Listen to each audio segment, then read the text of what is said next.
there are several ways for us to examine the graphs of tangent and cotangent functions. For tangent, we're going to begin the discussion by using the information we already have about sine and cosine. And we're going to think of tangent in the identity form. That is, tangent is sine over cosine. Take a look at this pattern. For values of x that are at these values that were so very important for sine and cosine, I'm going to calculate sine x and cosine x, and then the fraction sine x over cosine x, which is tangent x. All right, so now we know these to be the important values for sine and cosine.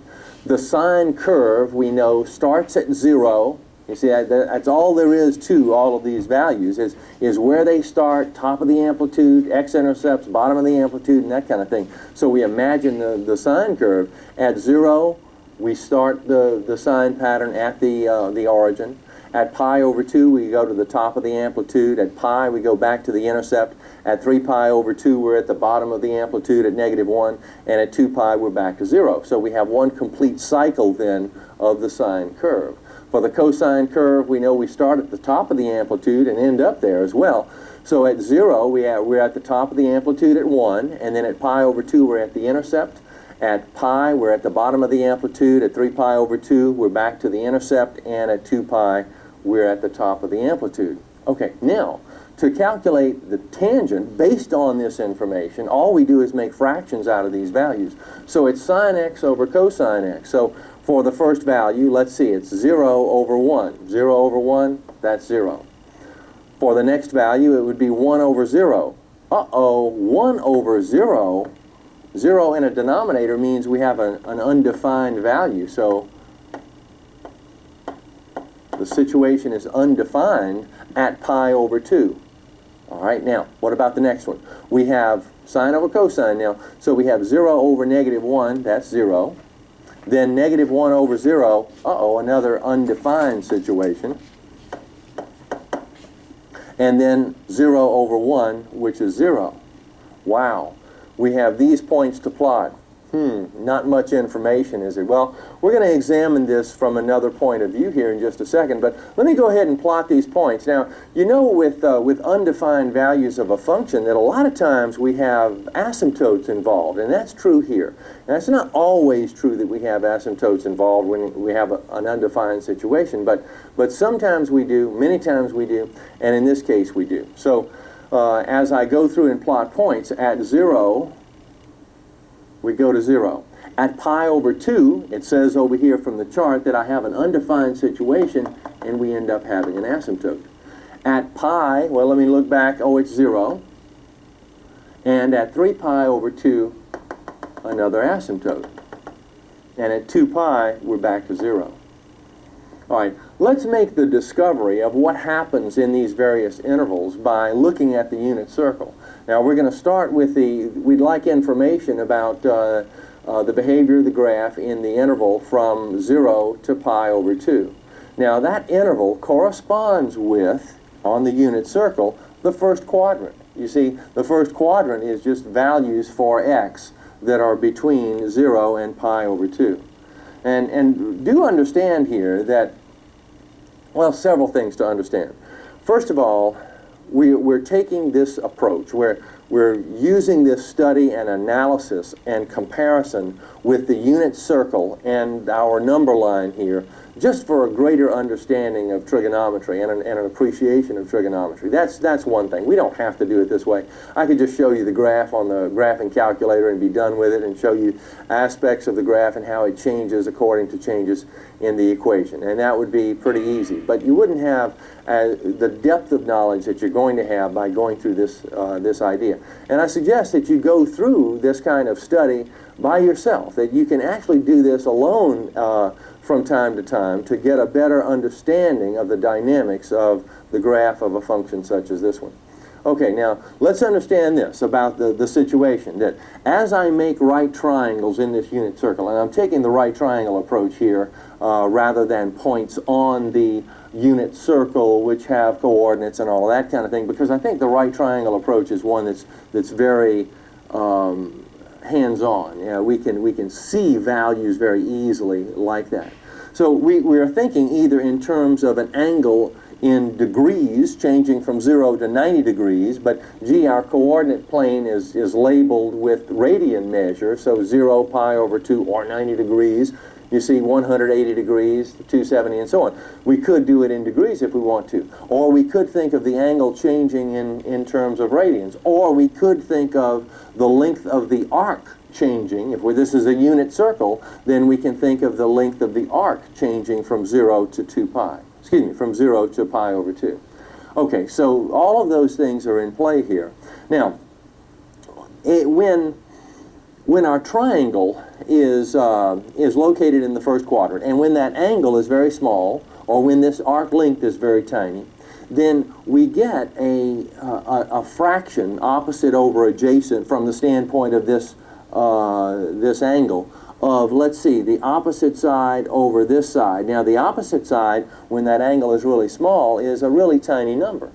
So, and actually at 0 degrees it is 0, and we know that already from the point that we plotted up here. Okay, but what happens as we just kind of get a small angle here that has some value? Well, it turns out that we have a relatively small number over a number that's near 1. Well, that's just tiny fraction. So we have small numbers here for the tangent when we're talking about an angle which is pretty little. And remember, we're just talking about a y over x idea here when we're thinking about this. This is the y, there's the x. And the x only goes up to right there. Okay, now, somewhere right in the middle here, like roughly right here, for a 45-degree angle or an angle of pi over 4, in that circumstance, the y distance and the x distance are exactly the same. You see, so we have some number for y, some number for x, they're exactly the same number, and therefore the fraction becomes 1. So at pi over 4, the tangent of x, the tangent of the real number we're talking about, or the angle, turns out to be 1. So somewhere right in the middle here, at pi over 4, that's right there, we're up at 1. Okay. Now, I'm suspecting here that I know that the graph goes from this point to this point, and I'm seeing that this is an asymptote, so the graph is going to get really close. Let's see why it gets close and goes upward, goes in the positive direction without bound. Let's look at that situation down here. You see, if as our triangle, the length of the arc moves near this pi over 2 point, then the fraction becomes one of y nearing 1 over x nearing 0. So that x value, that denominator, is becoming very, very tiny. And the tinier it gets, the more times it goes into that numerator, even though the numerator is pretty small. X is getting really, really little, and it'll go into that y value more and more times. And the closer it gets to the pi over 2 mark, the smaller x gets, and the more times it goes into the numerator, and the bigger this fraction becomes. And that's why it goes upward without bound. And the situation then looks like this. It's kind of like that.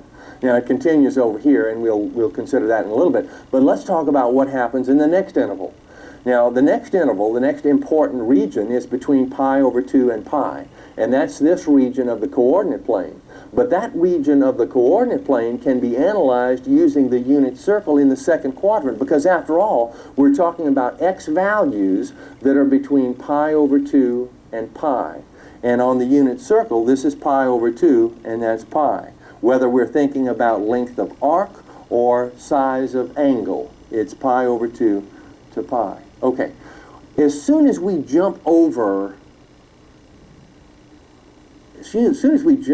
this mark at pi over 2, and I'll just label it here, as soon as we jump over that mark, here's what happens. Now, we have this y over x idea, so we have y and x.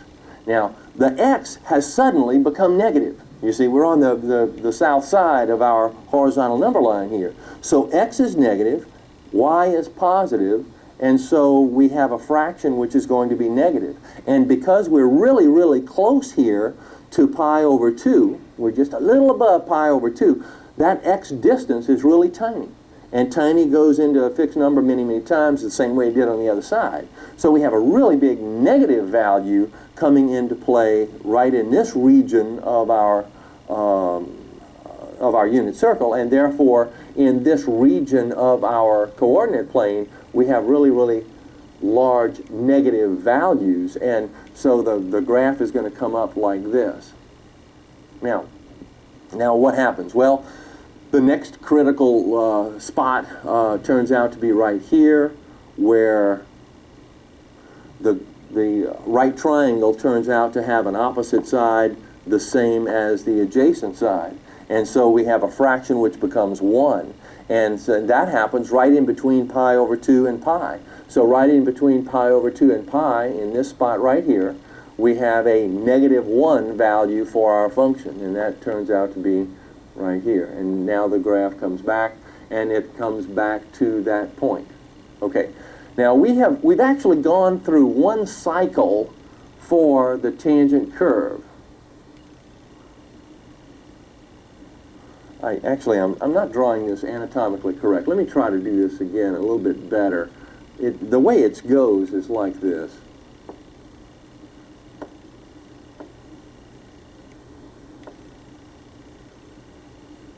Does more of this kind of thing, as we'll see more of later when we hit the calculator business. Okay, so we've gone through one cycle, and I kind of know it's one cycle because, well, not only because I've seen it before, but because we are back at 0. We're coming up from 0, and it's like we're coming up from 0 right here. You know, it's the same idea. So the behavior to the right of pi is going to be the same as to the right of 0. Right in this region, same kind of behavior right here. And we can analyze it in precisely the same way. That is, we can think to ourselves, well, as the triangle gets kind of close to pi over here, then what's going to happen to the fraction? You see, what's going to happen to the y over x? Well, the y is getting really tiny. It's approaching 0 here. X is approaching 1, but y is approaching 0. That's the numerator. It's approaching 0. So that number is getting very, very small. So as we get very close to pi, it gets very small and actually arrives at 0 right here. And then in the third quadrant, which would be the pi to 3 pi over 2, this region right here, we would analyze that, and both the x and y are negative, and that's why the fraction becomes positive, and so we jump up into the positive region of the coordinate plane, and all of those kinds of dynamics take place. Okay, the important matter here is to notice that one complete cycle of the tangent curve occurs in an interval that is pi in length. So between 0 and pi, we have a complete cycle. Now, the cycle seems to be broken up right here. In looking at it in this particular region, it's easier to see the whole curve by looking at a pi length interval somewhere like this, between the asymptotes, you see. And the most convenient place to look at it is really right here, and to think of it like, okay, here's pi over 2, let's go a distance of negative pi over 2. You see, along the number line. And now we can do this kind of thing. And we have an asymptote here. So we have our period that is pi in length right here, and that period is straddling the origin, and that's the way that we want to look at the situation. Okay, let's think about domain and range. Now, for domain, if we're thinking domain in terms of the way that we looked at domain in the past, then we would think, well, that's the acceptable replacements for x. That's the values of x that make sense. And all values of x make sense. They appear on the graph except those values that are at the asymptotes. You see, x can't take on those values because it causes the fraction for tangent to be undefined. Okay, so we say then that the domain for y equals tangent x would be all real numbers except x equals pi over 2 and x equals pi over 2 plus or minus pi.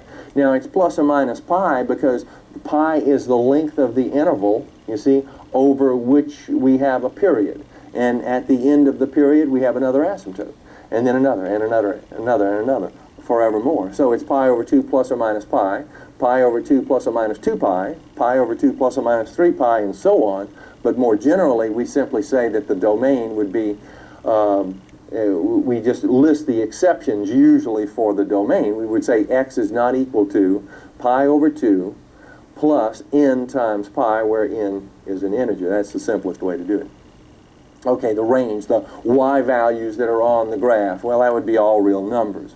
And we know that we have a period of pi, and that period we think of the basic pi length interval over which this tangent curve occurs is straddling that origin.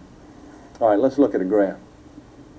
Now, we're going to look at the graph of a function that's not just basic. We're going to add a couple of nuances here.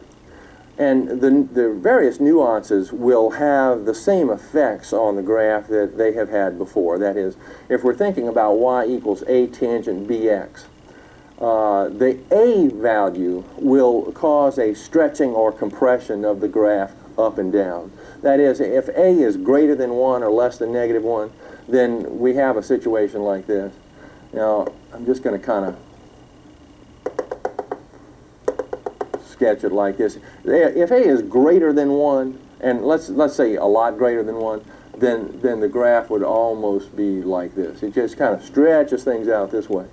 Now, if a is between 0 and 1, like 0.2 or something like that, then the graph will have more of a behavior like this. It'll come in and make a rather dramatic turn here at the origin. Okay, so that's the idea. Now, the negative idea, if a is negative, then it will tend to flip this graph over. So it'll have this kind of effect.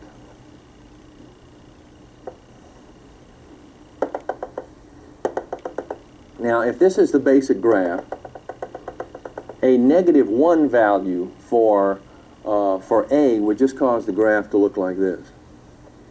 You see, and if that negative value were really large in the negative sense, then it would kind of stretch it out like it did up here. And if it were small in the negative sense, like -0.3 or something like that, then it would cause it to be a little squattier, kind of like that. Okay, so that's the effect of a, and it's kind of what we expected from our study before. The b value behaves in much the same way that the b value in this position did with sine and cosine. And to calculate the period of the equation that we're dealing with, we just take the normal period and divide by that coefficient. That's what we did before. It was 2 pi over b before. It's just pi over b here because the normal period is pi. Okay, so to graph something like y equals 1/2 tangent x over 2, what we might do first is rewrite the x over 2 as 1/2 x so we can see the distinct coefficient here in order to make a calculation for the period. Now the period is pi over b, the b value is 1/2, pi over 1/2 is 2 pi. So our full period is 2 pi. Now here's how we would go about stretching the graph, or excuse me, sketching the graph. I don't mean stretching the graph. We would do this. We would start with, let me move over just a bit. Now, if the period is 2 pi, and we know that the basic period, the one that we kind of start our thinking with, straddles the origin, then what we'll do is we'll split that period of 2 pi into two parts right here at the origin. So we'll have half of it on this side, half over here. So we'll identify pi on this side, negative pi on this side. And that's a full period of 2 pi. And we have asymptotes here and here. Okay, and now it's just a matter of drawing the graph. And if I'm going to try to draw this sort of correctly, and I could go into and making a table of values. I could use my calculator to calculate exact amounts for that table and so forth. But just sketching this thing, a 1/2 coefficient here will just cause that graph to come down and make a more dramatic turn. So I'm thinking that the graph will have this kind of behavior. You see, it'll look roughly like this. Now, this situation continues forevermore in both directions. So what we would do is come out here. If we want one more cycle on this side, that's fine. We just come over here and extend our x-axis. And we want to go a distance of, well, it's the distance for the period. It's a 2 pi distance. So we go 2 pi over here. Add 2 pi to pi, and we get to 3 pi. And right in the middle of 3, and that's where the asymptote is. And right in the middle, between pi and 3 pi, is 2 pi. And that's where we're going to have a crossing. So the graph then will look like this. Now it'll have the same behavior over here as it did in the first one. And then we could continue this, as I say, in both directions. We're going to use the same technique in examining the graph of y equals cotangent x as we did with y equals tangent x. But now that we have all of the information about the tangent function and its graph, this will be pretty easy. We go through the same kind of thought process where we take values of x and we evaluate sine x and cosine x for those important values, and then we calculate the fraction cosine x over sine x. Now remember, this is just the reciprocal of tangent, and we can use that idea along the way here whenever we see fit. Well, at any rate, with the cosine over sine, let's see, cosine over sine, so 1 over 0, that's undefined. 0 over 1, that's 0. Negative 1 over 0, that's undefined. 0 over negative 1, that's 0. 1 over 0, undefined. We know what happens at these undefined spots. Let's identify them on the coordinate plane. So we have an undefined situation at 0. That means we have a vertical asymptote here. And again at pi, and again at 2 pi. All right, so now the trick is to discover how the graph behaves between the asymptotes. Well, let's see, at pi over 2 and at 3 pi over 2, we found the value of the function to be 0. All right, so we know the graph goes through here. Now recall that the basic behavior of the tangent function was, or the graph of the tangent function was that it kind of increased from left to right. You see, it had this increasing thing. Now we're seeing kind of a shift of our fundamental period here. We're seeing a period that's the same length. You know, we have a pi length period over which the graph is occurring, but it's kind of shifted on the coordinate plane. It's a little more normal from our experience of sine and cosine. It starts at 0 and ends at a particular point, and that point is at pi. Okay, so now let's evaluate the situation in this area. Well, I think the easiest situations to evaluate are those at the 45-degree angle spots and the reference of 45-degree angles. You recall that with the tangent function here at pi over 4, you see, at pi over 4, the 45-degree angle, we had a 1 over 1 situation. Well, here, this is the reciprocal of 1 over 1, so it's still 1 over 1. So when x is pi over 4, cotangent x is 1. So this goes to 1. And at, let's see, we have another situation like that in the second quadrant. Now, I say second quadrant, and I'm thinking second quadrant because this is between pi over 2 and pi. And we could definitely look down here at our unit circle to make the evaluation. You see, we could make the evaluation for the pi over 4 like this. We could say, well, somewhere along this unit circle, we have a spot that's pi over 4. And at pi over 4, we know that the x and y distances are the same. And so for cotangent, it is x over y, remember, so it's x over y, but they're the same, and therefore we have 1. Okay, so positive 1. And a similar thing happens here at, right in the middle of this situation. Let's see, it's between pi over 2 and pi. It is 3/4 pi, or 3 pi over 4. You see, so here, our reference angle is here, and our reference triangle is here, and again we have this x over y idea, except x is negative.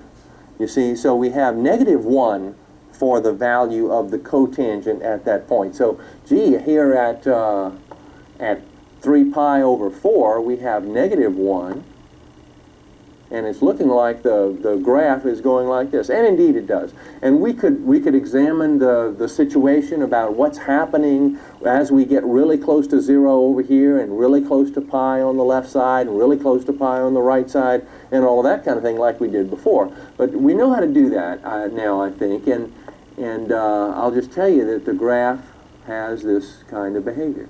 Very similar to the tangent function, except, and very important, a very important exception, is that the graph continually decreases within an interval, whereas the tangent function continually increased in its interval of its period. And again, we have a repetition of that behavior in the next interval, and we have that repetition over here as well, of course. Okay, with that in mind, now we can talk about domain and range and so forth. And the domain, the acceptable replacements for x, would be all of the x values, all of the real numbers, except for those real numbers that will cause an asymptote to occur, will cause the function to be undefined.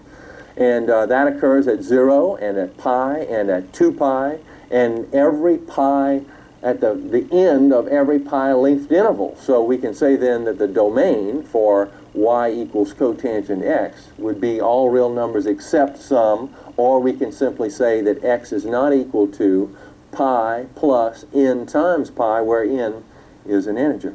The range is all real numbers because the graph goes out of sight up and down, and the period is pi, as it was with tangent. Now, to construct graphs, we need information about the stretching and compression and how the period may change from time to time. And it's exactly the same as we would expect. It's exactly the same as it was with the tangent function. If we have y as a cotangent bx, then the period is pi over b, as it was before, and all of the things, all of the aspects of a will affect cotangent just the same way that it did tangent. So if we're talking about y equals cotangent 2x, then it's a matter of identifying period and thinking about a. Well, a is 1, so it's kind of a normal curve. Now that normal curve, remember, is one which tends to fall throughout the period rather than rise, as was the case with tangent. So let's just keep that in mind.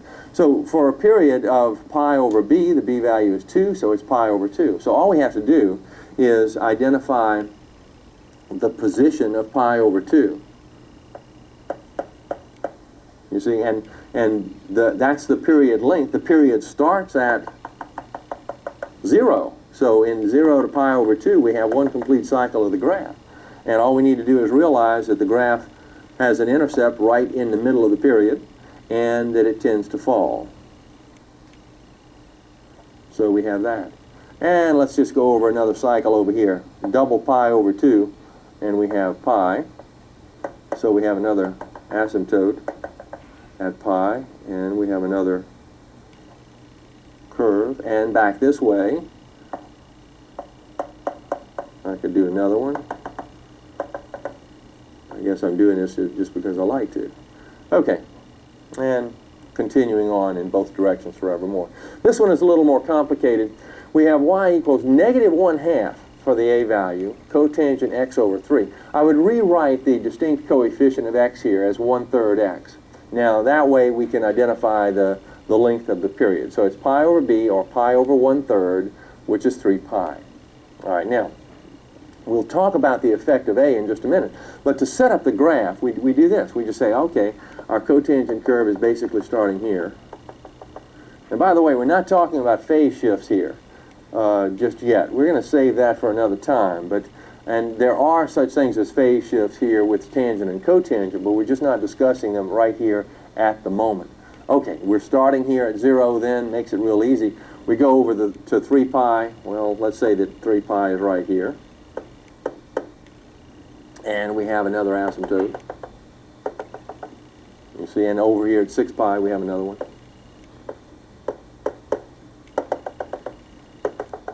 Now, how does the graph behave? Well, we know that the graph is going to go through the x-intercept. It's going to have an x-intercept right in between the period. Okay, that much we kind of know. But what about well, first of all, the 1/2 idea. Now, the 1/2 idea causes the graph to just kind of be compressed a little bit in this direction. So if we were talking about the normal graph and just with 1/2 without the minus, it would look kind of like this. Now, I'm just going to exaggerate the compression here. So it looks something like that in both of these intervals, of course. Okay, so I'd do that. Now, the negative, though, causes the graph to flip over. You see, now imagine this graph just flipping over on the coordinate plane, and so it would have a behavior like this. You see, and like this in this interval. Looks a lot like the tangent curve, but that's kind of naturally going to happen. It happened with sine and cosine. It's going to happen here with tangent and cotangent, as we would probably expect. Well, let's look at some of the aspects of the graphs of tangent and cotangent using the graphing calculator. Let's start our investigation with y equals tangent x. And in the window settings, notice that for the x scale, I have set the scale at pi over 2. Well, the graph of tangent x has this appearance, as we would expect. Notice that we seem to have a vertical asymptote coming up here at pi over 2. This really is not a vertical asymptote that the calculator is drawing. It serves that purpose for us here, but it's not actually the asymptote. Actually, the calculator is connecting a point that's just to the left of that vertical line up here with a point that is just to the right of the vertical line over here. The calculator doesn't know that these points do not need to be connected, but the connection serves the purpose of that vertical asymptote, so we'll just leave it alone. Now we could remove these vertical lines by resetting the calculator in a dot mode rather than a connected mode, but I think they serve a rather nice purpose for us. Well, let's look at a related graph. Let's just take 0.5 of this same graph, 0.5 tangent x, and see the two graphs together. And as we might expect, this graph of 0.5 tangent x is a little squattier than the other graph. And that's because the vertical distances for tangent x, like this vertical distance for tangent x, we're just taking half of it for 0.5 tangent x. So this distance right here is just half of the corresponding distance at that same x value. So that's the whole idea with that. Let's go back and clear these two and look at cotangent functions. Now cotangent, since cotangent doesn't appear as a button on our calculator, we have to be a little creative with the way that we enter this. So we enter this as 1 over tangent x. We know that they are, that tangent x and cotangent x are reciprocals of one another, and so here is the way we enter cotangent x, and here is its graph. Now the little double or thick line here at the y-axis is occurring because of the connection, you see, of a point way down here off of the graph to a point way up here off the graph on either side of that axis. So we kind of get a double line there. But that's okay. It kind of serves a nice purpose of telling us where the y-axis is. And we'll notice that the graph looks kind of similar to the tangent graph. It's just kind of flipped over and shifted a little bit left and right. And that's kind of what we expected. Let's do something here. Let's go back to y equals, and let me make this graph with a thick line. Now I'm going to press enter here until I arrive at the thick line. Here it is, and the graph then will have this thick line appearance. Now in using this, I can now compare this with the tangent graph. I'd like to go back and just enter tangent x, and its graph then will make an appearance. Well, the coordinate plane looks particularly convoluted here because of all these vertical lines, but just understand that the tangent graph is the one that's coming up, and it's regular dotted, and the heavy line is the cotangent of x. All right, let's try to manipulate the tangent graph, actually the function, and cause it to look like the cotangent. Now, one thing we can do, we need to get it to flip over, and we can do that by just tacking on a negative sign here. You see, and I should have pressed insert, and I didn't, but it's the negative of tangent x, and I'll close this. And now the graph will simply flip over. And here's the cotangent coming up first. Now here is the tangent coming up.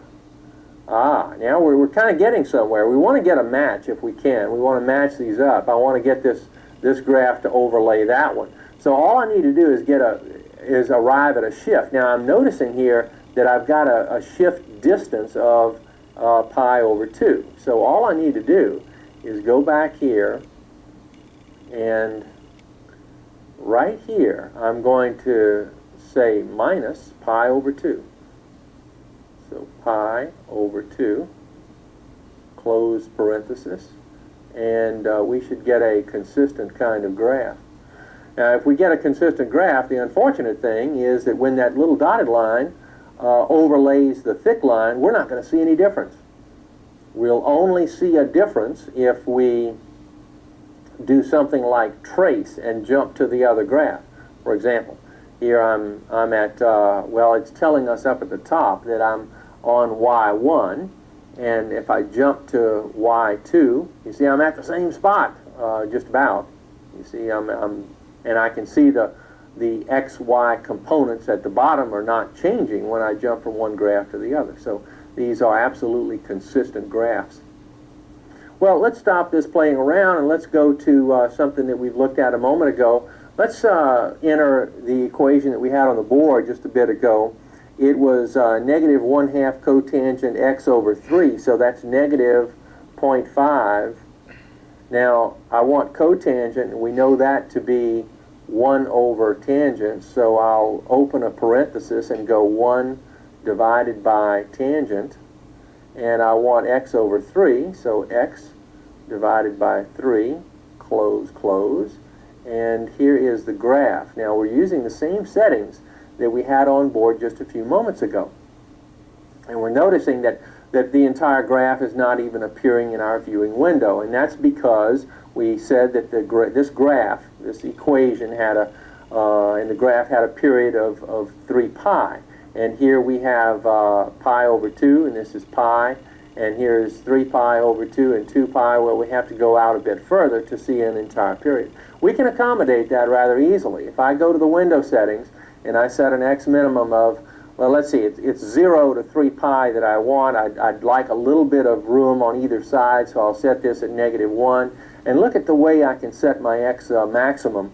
I can set this as 3 pi and then plus 1. Just 3 pi plus 1. Just 1 over to the right of the period. Now my x scale is still at pi over 2. And incidentally, when I cursor down, the calculator is making the calculation in terms of decimals for the x maximum. Let's make the x scale, I can make it pi if I want to for this one. And now the graph. You see, I wanted to show you the period in terms of pi. Here's pi, here's 2 pi, here's 3 pi. You see, and this is one entire period.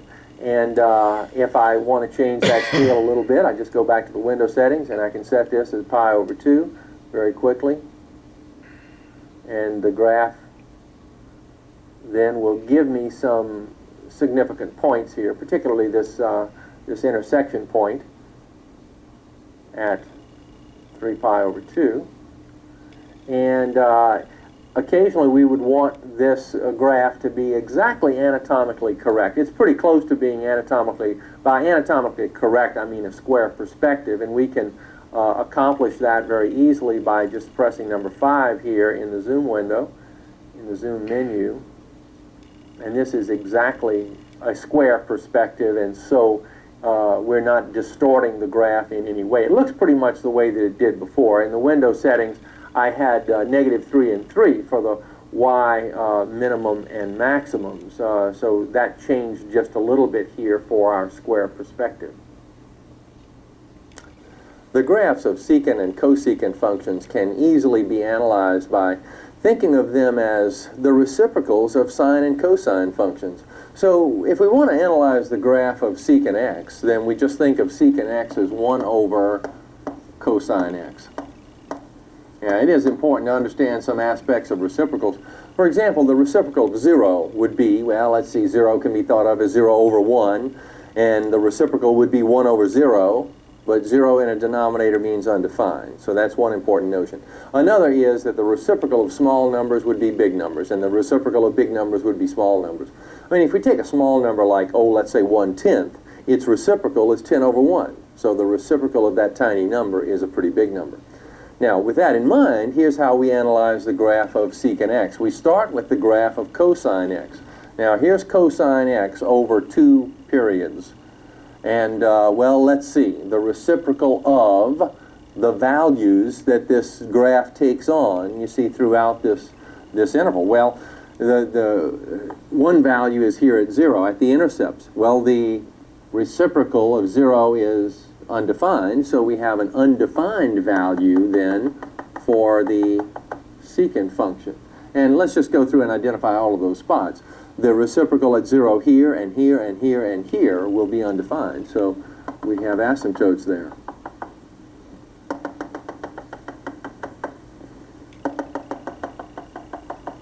Now, think about what's happening just to the left of this asymptote. We have values of the cosine curve which are very small positive numbers, and their reciprocals, you see, for this value of x, cosine x is a small positive number. So secant x is going to be the reciprocal of that value, and the reciprocal is going to be a big number. So the reciprocal is going to put a point on the graph way up here. Now, very near 1, where the cosine x is very near 1, and the x value is very near to 0, but the cosine of x is very near 1, but a little bit less than 1, the reciprocal of a little bit less than 1 is a little bit bigger than 1. And so the graph then will come in like this. It almost looks like a reflection of this part of the graph. It kind of looks like it. It's not exactly, because after all, the graph up here is asymptotic, you see, has an asymptotic nature to it. You like that word, asymptotic? I like that. I'm going to use it often. It makes me sound real smart. But anyway, so we have this asymptotic nature of the graph up here, whereas we don't have that right here. We actually go through the vertical asymptote here, and it's not an asymptote for this graph anyway. Okay, now what about in this interval? So in this interval, here's what's happening. We have negative values for the cosine curve, and if we are very near this intercept, then the values for the cosine are very small negative numbers, and their reciprocals are very big negative numbers. So we have values way down here. And when we get to -1, the reciprocal of -1 is -1, so we have this kind of behavior. And then as we get near over here, same idea. You see, the values go down. And as soon as we cross over the asymptote, we get above the x-axis, so we have small positive numbers, and the reciprocals are big positive numbers, and the reciprocal of 1 is 1, and so the graph looks like this.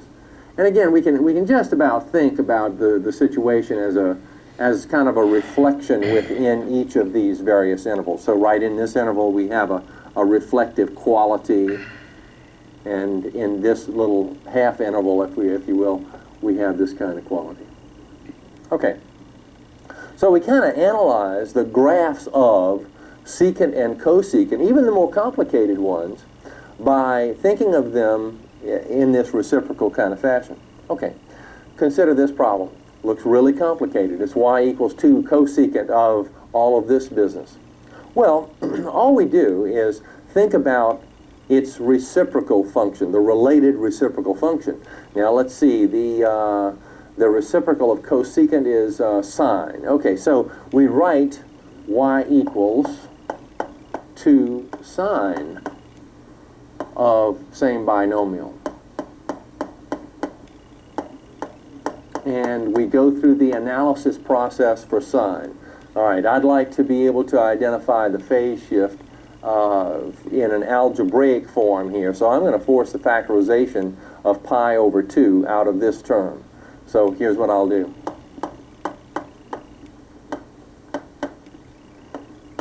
I'm going to snag pi over 2 out of this, leaving x, and snag pi over 2 out of that, and it leaves 1. So we have this. Now, we just analyzed the graph as we did before. The amplitude is at the absolute value of 2, which is 2. The period is 2 pi over b, but the b value is pi over 2. So it's 2 pi over 2. That turns out to be 4. The pi's go out here. A little bit of an unusual situation for these graphs. Then we have a phase shift corresponding to this number, but in a direction we don't expect. We see -1, so the shift is to the right 1. So phase shift 1 to the right. Now we just march over and we construct the graph according to this information. Now when you start the graphs of these, you can almost start with the same kind of template every time. You just have a coordinate plane and you make some equal marks on your x-axis, and then just have a horizontal dotted line above and below, same distance above and below the x-axis, and that's going to be your amplitude lines. And so when we see that the amplitude is 2, then we'll just mark this as 2 and this is -2. All right, now we have a period of 4. So let's see, 1, 2, 3, 4. So this is the interval over which we will have one complete cycle of our graph. But we have a phase shift, and the phase shift is 1 to the right. So we just shift this whole interval 1 to the right. Boom. Now this was 4, and when we go 1 to the right, we end up at 5, and this is where 1 was. So our graph is going to have one complete cycle between 1 and 5. Now notice that we have markings, you know, in the important spots for the sine curve. So we start the sine curve at the intercept. We go to the top of the amplitude. We go back to the intercept. We go to the bottom of the amplitude, and we go back to the intercept. So the graph looks like this. Okay, one cycle. Now we might continue the cycle a little bit in both directions. So certainly we would want to continue the cycle back this way, at least to the origin. So we would continue the cycle back to this spot. And we may need to go back a little bit further in some situations, because in some problems there is a definition for the domain of a particular function. We might want to define this function or graph it from -2 pi to 4 pi or something like that. So you have to just extend your graph in either direction, maybe both, to accommodate that. But let's see, to continue the situation, every one of the marks is a significant point graphically. So let's see, at this mark we would go to the top of the amplitude, back to the intercept, bottom of the amplitude, intercept, top of the amplitude, intercept, and I'm out of room here.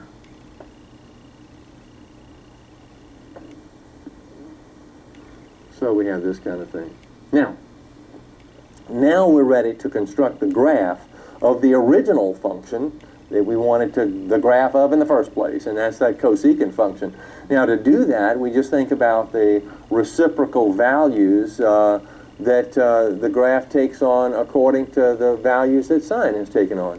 Now first identify the asymptotes, and those will be the reciprocals of the zeros, which will be undefined values.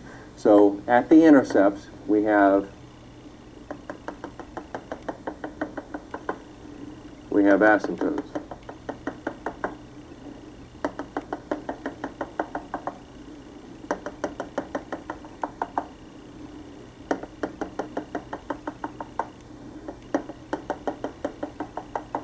Okay, now we're looking for this reflective quality, if you want to think about it like that. We don't have to go through the full analysis like we did before. It's just that right in this interval, and we're just taking one interval at a time. In this interval, we have this reflection idea, you see, with this lower part of the amplitude, and so the graph is going to look like this. Now, and up here, in this interval, we have a reflection, sort of a reflection of this kind of thing, except we have this asymptotic behavior that's going on. And then over here, same idea. Up here, same idea. Down here, same idea, and so on. Now your teacher may require that you put the sine curve in some kind of dotted fashion so that your continuous line type of graphing illustrates the function that you're trying to graph in the first place. All right, here's another rather interesting situation. We have y equals x over 2 plus this cosine business, and it looks real complicated. And there are actually 3 techniques that I want to show you for dealing with the graph of this equation. One of them is just a fundamental point plotting method, and you build a table of values by thinking about the x over 2 and the 2 cosine pi x sort of as separate ideas. So I'm going to make a column for x values, and then a column for x over 2 values, and a column for 2 cosine pi x values. Now I'm choosing the values of x because of the situation that's occurring here in this cosine expression. I have pi in place already, and I can take the cosine of items like pi over 2 and pi and 3 pi over 2 and 2 pi and things like that. So I'll let x take on values that will give me values like that I can take the cosine of. So I'll come back over here and let x take on values 0, 1/2, 1, 1.5, and so on. Now 1/2, you see if x is replaced with 1/2, we have becomes pi over 2. You see, and on the cosine curve we know that that situation gives 0. The cosine of pi over 2 is 0, and then 2 times 0 gives 0. That's how this came about. I'm getting ahead of myself a little bit. I started with 0, then I went 1/2, 1, 1.5, and then for x over 2, 0 over 2 is 0, and then 1/2 over 2 is 1/4, and 1 over 2 is 1/2, and so on. All right, and then for this one, I replace with these values of x, and I get some familiar values here, and then 2 times those familiar values give me 2, and then 0, and then negative 2, and then 0. And now for the y column, all I need to do is add these. So 0 and 2 would be 2. 1/4 and 0 is 1/4. 1/2 with negative 2, negative 1.5. 3/4 and 0 is 3/4. Now in developing this scheme, there are some real negatives that go on here. One is that with all of this arithmetic and all of this conversation that we've had, we've only generated 1, 2, 3, 4 points to plot. And certainly we know that this is a pretty curvy graph. That's a straight line, you see, and so the sum of those two is going to be a curvy graph. And to discover the behavior of curvy graphs, we need an awful lot of points to plot. And we're not generating very many right here. Well, to help us along the way with that, in using this technique, a lot of times some kind of pattern is developed here for this column and for this column. Not so much the last column. Generally, there's no pattern really that we can follow develops over here. But these will have a pattern probably that will emerge. Now, the pattern for x's is 0, 1/2, 1, 1.5. Oh, I'm increasing by 1/2 each time. So let me continue that pattern. This would be 2, 2.5, and so on. All right, then in this column, notice what's happening. 0, 1/4, 1/2, 3/4. You see,